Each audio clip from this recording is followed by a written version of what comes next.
If you want to advance your career, you need to be comfortable speaking up and voicing your opinion in meetings so you can make a good impression, sound as intelligent as you are, and feel confident in any situation.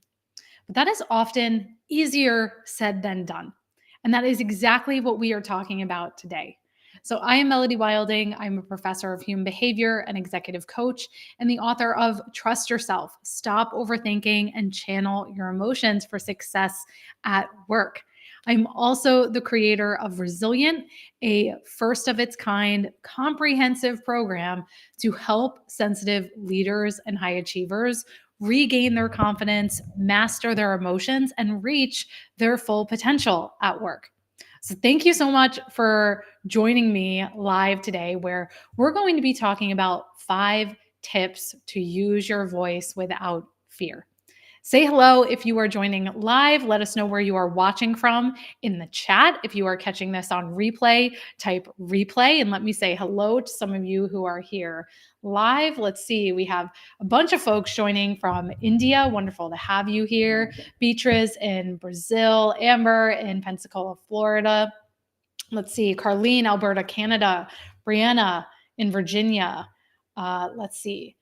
Mansuresh in Ontario, Josephine, Boston, Daniel in Arizona, Jennifer in Nigeria. Great to have you. Pakistan, Portland, York, PA. So great to have you here. Keep those hellos coming in the chat.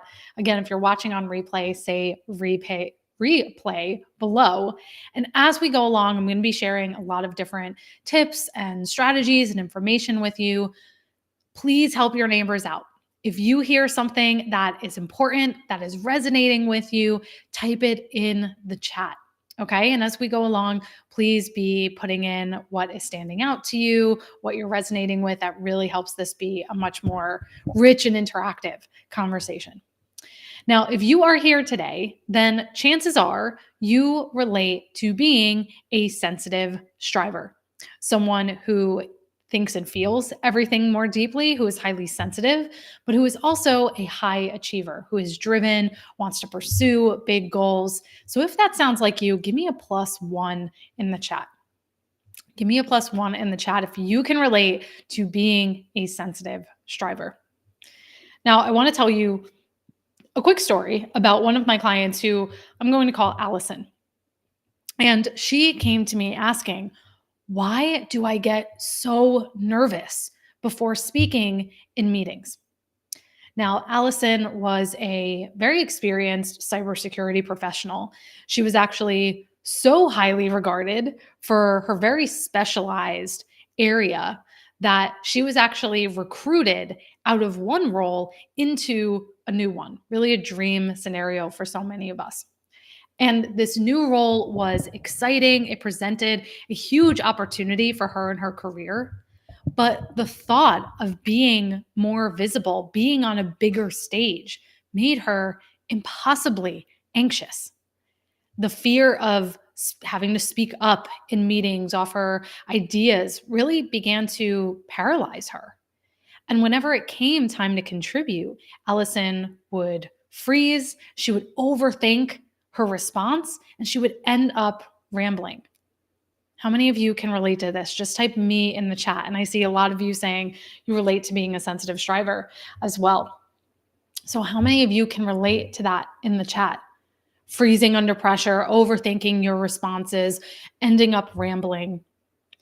And then afterwards, Allison would beat herself up. She would feel like an imposter, that she was incapable of doing the very job she had been recruited to do.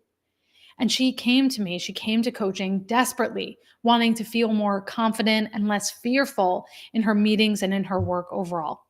So say me in the chat if any of part of Allison's story is resonating with you. And I see a lot of those coming in. Yes. Now, as big feelers and deep thinkers, many sensitive strivers struggle to be heard at work. So here are a few reasons why. And as I'm going along, just let me know, type in which one of these is standing out to you the most, that you relate to the most. So you may struggle to be heard at work as a sensitive striver because you prefer to observe before giving an opinion. You want to listen, take in what's going on before you formulate and offer your thoughts. You genuinely enjoy listening to other people's ideas. That's exciting for you. That's sort of your comfort zone. You may feel overwhelmed easily and you freeze under pressure. You find yourself talked over by more dominant colleagues who jump in, who are more eager to voice their thoughts, who may actually be just louder than you are. You panic about saying the right thing or looking uninformed. And many times, therefore, you don't say anything at all. You have a high sense of responsibility, so you show that respect by deferring to the most powerful people at the table. So you think that the show of respect and deference is to let the people in power talk rather than you offering the right words.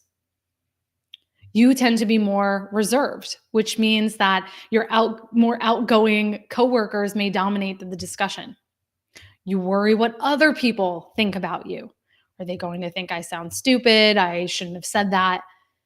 You are able to think deeply and you see all sides of the situation, which can lead to overthinking because you can't formulate a viewpoint because you're so empathetic and understanding of all the different sides of a situation. So which of those do you relate to the most? Go ahead and type in the chat. Amber was saying overwhelmed is a word. Yes. Yeah. She said, I want to know all the information and understand everything before I put out input. Yes. Yeah. And she was also saying, I definitely panic on saying the right things. You have to be sure before you say anything. And Luke said, I'm known as a waffler in certain circumstances. Yes, I think many of us can relate to that. So which of those situations stands out to you the most? Go ahead and type it in the chat. Now, at best, these challenges can detract from your ability to contribute and speak up in situations. But at worst, they erode your visibility and your confidence along with it, just like Allison did. And I know there was someone here in the chat who was saying, this is really impacting my job search. Yeah, there are really tangible ways that this shows up. Yep. Josephine was saying that fear of what others think. Ali said overthinking before a conversation. Here's what I know to be true. What I have seen over and over and over again through the hundreds of leaders and professionals that have joined us inside of Resilient is that your sensitivity does not have to hold you back. In fact, it can be your greatest strength, one that allows you to be seen as an effective, thoughtful, competent leader. So I want you to think about it. Your ability to listen, see details, to pick up on subtleties, to understand other people's emotions is a tremendous asset, especially when it comes to communication or when you have to build relationships, influence others. You understand their goals and desires, and you can use that information to craft and tweak how you present your ideas so they land more effectively. You can sense or detect a person's reaction before they even say a word. You can empathize with their fears and concerns, which makes them more likely to listen to what you're saying. You're willing to welcome diverse thoughts and perspectives because you value nuance. So give me a +1 if you are on board with utilizing any of those strengths. Now, you have all of these capabilities within you as a sensitive striver. You just have to get out of your own way. Now, I mentioned Resilient earlier. That is our 3-month group coaching program for sensitive strivers. The next round starts January 18th. I only run this program once or twice a year. And early bird enrollment, where you can save $500 on enrollment, actually opens in less than a week. It opens on Tuesday. So about 30% of the spots for this round are already full. And as I said, I only run it once or twice a year. So if you are at all interested in this program, there's a QR code here on the screen. All you need to do is take out your phone, go to the camera app, and it will pull up a link where you can go to the page to enter your email, and you will be the first notified when those spots are available. As I said, over 30% of them are already taken. We've had some people sneak in early who are really excited to secure their spot and who have already done that. So you want to make sure to scan that QR code, or you can head to melodywilding.com/resilient and you can get on the wait list there. Now, in Resilient, we cover in depth and we give you lots and lots of tangible strategies for speaking up with confidence, getting out of your own way, overcoming imposter syndrome, setting boundaries, so much more. I call it my university for sensitive strivers for a reason. So make sure you head to that QR code to check that out. What I want to do today, though, is give you 7 strategies for speaking up with confidence, so that after this live today, you have some practical, tactical action steps to put into practice. All right. So let's start with strategy number 1. Strategy number 1 is to know your audience. And again, as I'm going along, please help your neighbors out. Type what is standing out to you, any important information here in the chat. So strategy number 1, know your audience. When I tend to ask my clients why they have trouble speaking up, they often say it's because they don't feel comfortable, familiar, or safe with the other people that are in the room. Sensitive strivers in particular need connection to feel safe and to feel at ease. And so that's why preparing for a meeting, a conference call, whatever it is, wherever it is you have to communicate with confidence, preparing for that happens long before you actually enter the room, virtually or in person. So you want to start by getting to know your colleagues and your counterparts outside of those settings, so that when the time comes, you feel comfortable. You feel like you're talking to a friendly audience, not some judgmental group of strangers. When you feel more comfortable with your colleagues, you will be more apt to volunteer your ideas, to speak up about your contributions, because you have a base of safety with them. And also, building these relationships allows you to consider what types of concerns, objections, pain points are top of mind for the people you are trying to communicate with. So let's say you have to present a new initiative to a group of executives, right? There may be certain questions you want to think about or to ask them directly in advance. Like, what do they care about the most? What types of problems are they trying to solve? What's in it for them if they listen to you or take the course of action that you're proposing? How will you sharing help with them save them time, make their job easier?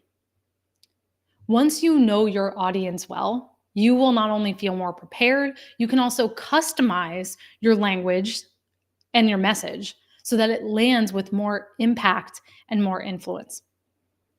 So the action steps for you here are, number 1, to get to know your colleagues. So if you are someone who likes systems and likes to have a structure to thing, maybe you invite a new colleague for a coffee chat once a month, let's say. And the second action step here is to frame your message in terms of how it benefits your audience. What's in it for them?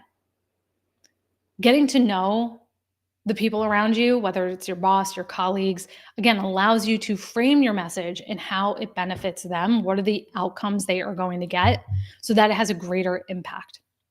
So someone help me out by typing that first strategy in the chat. Strategy number 1, know your audience. Someone go ahead and type that in the chat. Strategy number 1, know your audience. Strategy number 2 is to be succinct. Be succinct. Did you know that the average attention span is less than 8 seconds? 8 seconds. That's all you have to capture someone's attention. And this has actually gone down over the years, thanks to all the technology and distractions we have. People's attention spans are shorter than ever before. Yet, so many sensitive strivers try to compensate for their insecurities by over explaining, either because they get nervous or because they think that saying more will prove they know more. Who is guilty of that? Give me a +1 in the chat. That you feel like I am insecure, so let me try to say more to show that I know more. The problem is that by doing this, you only end up clouding your message, you confuse, or you lose people because they don't understand, what are you trying to get at? What are you trying to say here? And they tune you out because there's too many other things vying for their attention. So you need to edit your thoughts down to what is only the most important. Maybe you take notes with you, or you have notes open on your screen so you can stick to your main ideas and you don't ramble. Maybe you keep high-level bullet points at the front and center during your meeting so you can follow that as your structure. You can also consider preparing what's called a pre-read. A pre-read is a document that you send in advance. It is pre-read that provides background information and context. So maybe you include some in-depth analytics or a timeline. Maybe you include background information. So not only does sending your pre-read make you look very knowledgeable, very prepared, it also means you can be more concise so that when you do speak, it's more powerful. So your action steps here are to make yourself a cheat sheet that boils down your thoughts to only the most important thoughts or questions, and to use that as your outline. And then second, to try preparing a pre-read document that explains complex ideas so you can be more concise in real time. All right, help me out by typing strategy number 2 in the chat: be succinct. That brings us to strategy number 3. Strategy number 3 is to speak early and share stories. Speak early and share stories.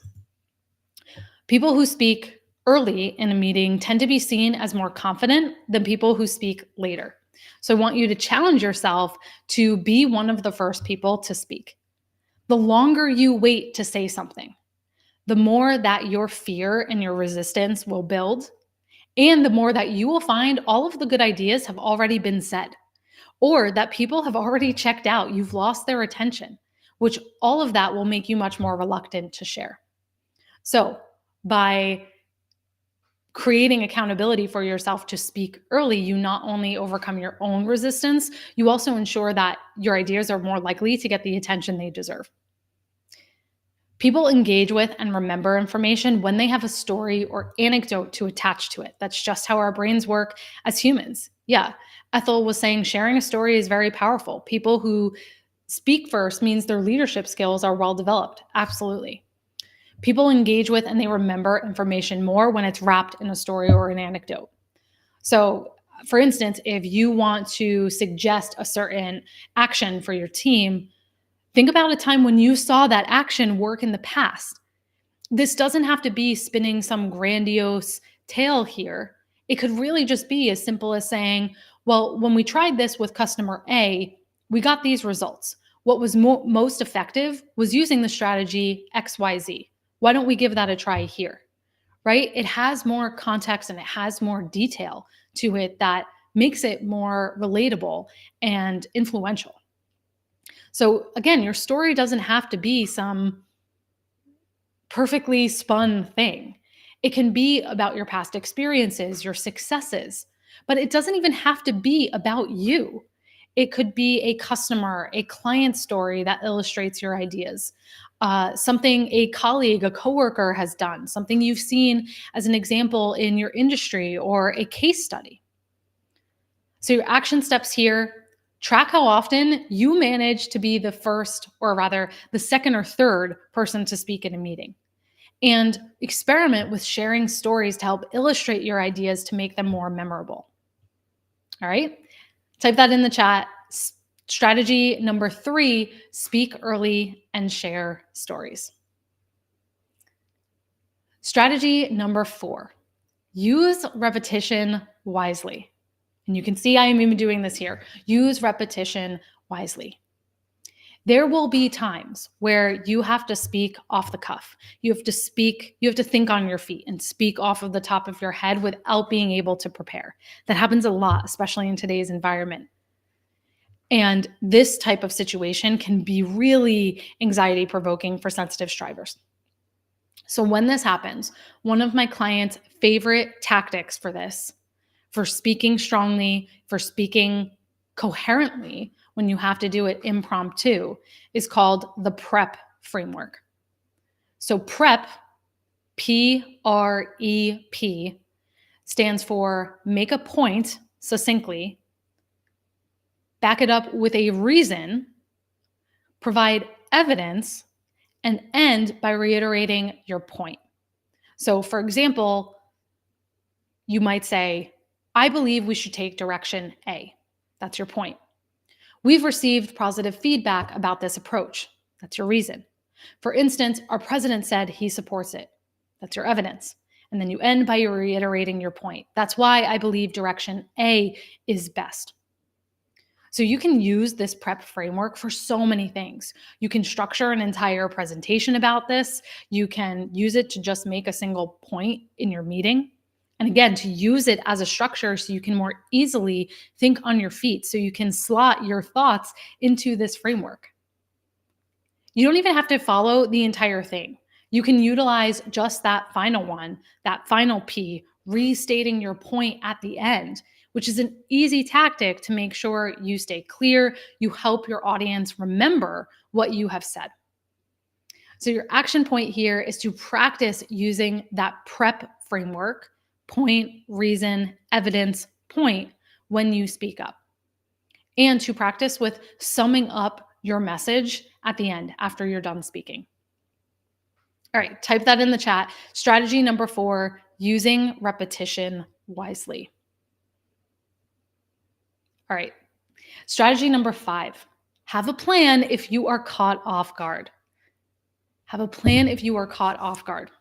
One of the most difficult moments is when you are caught off guard by a question or by someone who's trying to derail the conversation. And this can be a major challenge when you are a sensitive striver. It can trigger imposter syndrome. It can cause self-doubt, anxiety. This happens to everyone, though. Everyone gets caught off guard. You can't anticipate everything.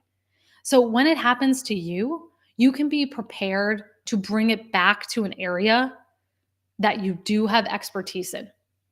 And you can do this with something called bridging statements. So a bridging statement helps you make a transition from one idea to another. Get it? Bridge. You bridge from one idea to another. It's very useful when you want to change the subject away from something you don't want to talk about, or you want to steer the conversation away from something you don't know about to something that you do. So a bridging statement might be something like, I can't speak to X, but what I can say is Y. While X is important, it's also important to remember Y. Or let me first back up and give some context about X. And remember, you don't always have to answer right in that moment. It is perfectly appropriate to say that you need to loop back, but explain why doing so is in the person's best interest. So this can give you more time to process the question. It can also make a great impression on the other person, showing that you are thoughtful and you are thorough. So for instance, you might say, that's a great question. Let me do some research so I can get back to you with the best possible answer. That's a lot more confident and effective and grounded than just saying, you know what? I don't know the answer to that, right? It conveys so much more presence. So your action step here is to practice using some of those bridge statements when you are caught off guard. And second, to circle back outside the meeting when necessary. So you deserve to speak up and to succeed as a sensitive striver. Let's go over those strategies we covered today. So we talked about strategy number 1, know your audience. Strategy number 2, be succinct. Strategy number 3, speak early and share stories. Strategy 4, use repetition wisely. Strategy 5, have a plan if you are caught off guard. Now, again, you as a sensitive striver deserve to speak up and succeed. And what I often find is many clients come into our coaching programs thinking they are somehow broken, that something is wrong with them, they are weak, they are broken. But nothing could be further from the truth. Being a sensitive striver is an incredible professional advantage when you know how to create balance among your innate qualities. Now, the fears and the doubts that have followed you for so long, they don't need to keep getting in your way anymore. We have seen this with hundreds of sensitive strivers that over the past 10 years have gone through our coaching, that it is completely possible to have more success, to be who you are without the overthinking, the people pleasing, the self sabotage that you are experiencing now. So, Inside Resilient, that is our 90-day coaching program. We really help you break free from imposter syndrome and overthinking so you can find the confidence you need to speak up and to lead effectively. And for hundreds of sensitive strivers now, it has been a way for them to regain control over their work life and to find more joy, frankly, at work and their life.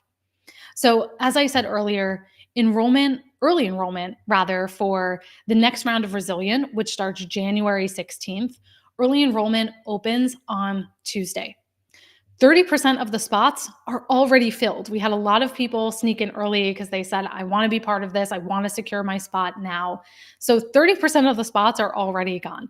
So if you are at all interested, if this is something that you want to work on, there's a QR code here on the screen. Take out your phone, open the camera app, and scan that.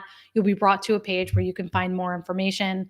And I highly want to recommend that if you are interested, you get on the wait list. If you are on the wait list, you will get first access to those spots when they open up next week. And now is also the time, because during this early enrollment period, you get a chance to save $500 off the regular enrollment. That's only for a short time, though. And as I said, we do cap the number of participants in this program because we want to make sure we can give everyone our attention. So head to that QR code here on the screen, melodywilding.com/resilient. You can also book a quick call with me. I will put that link in the chat here.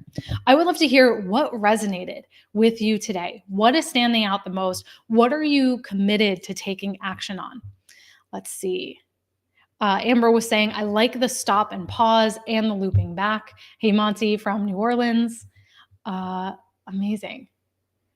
Let's see. I can't see. I know it's someone on LinkedIn, but I can't see your name. I apologize. They said, you deserve to speak your mind and succeed. Fears and doubts do not need to keep getting in your way. Do not self-sabotage. Break free from imposter syndrome. Regain control. Speak up. Find yourself and find joy. That's amazing.